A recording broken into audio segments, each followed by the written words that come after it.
Mayong hapon sa inyong tanan. Ako si Mr. Mayanito Castro Jr.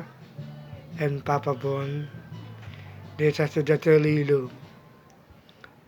Ang maabot nga 2028 ang presidential sa aton nga presidente. Ang ako na presidente ay si Leni Robredo lang. Ang ako nagbusuon, siya lang akon.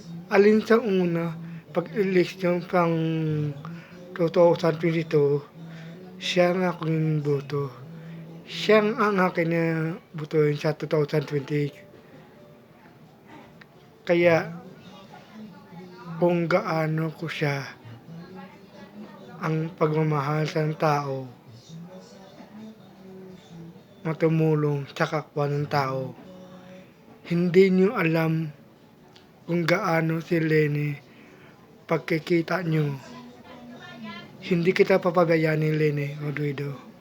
Kaya siya ang pinuno ng sa atin ng bayan ng Pilipinas. Ito siya, malamang hindi nyo makita, hindi nyo alam. Kaya sa marami sa tumulong sa kapwa ng tao, mahirap.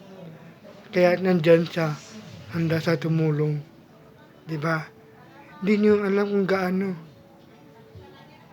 Ang akin na pusoon po ay si Leni Robredo lang po.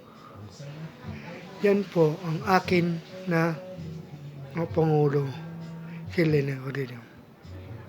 Gabay pa, may pag-asa mananalo si Leni Robredo.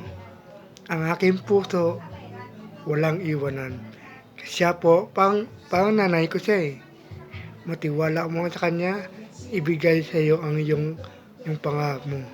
Siya ang sabihin mo kung gaano siya tumulong sa iyo. Ang pagmamahal, ipaglaban. Okay? Maliwanag ang iyong puso, maliwanag isipan mo. May pag-asa kita. Ha? Hanggang sa muli, pag-asa. Leni Robredo lang akin yung puso. Paalam.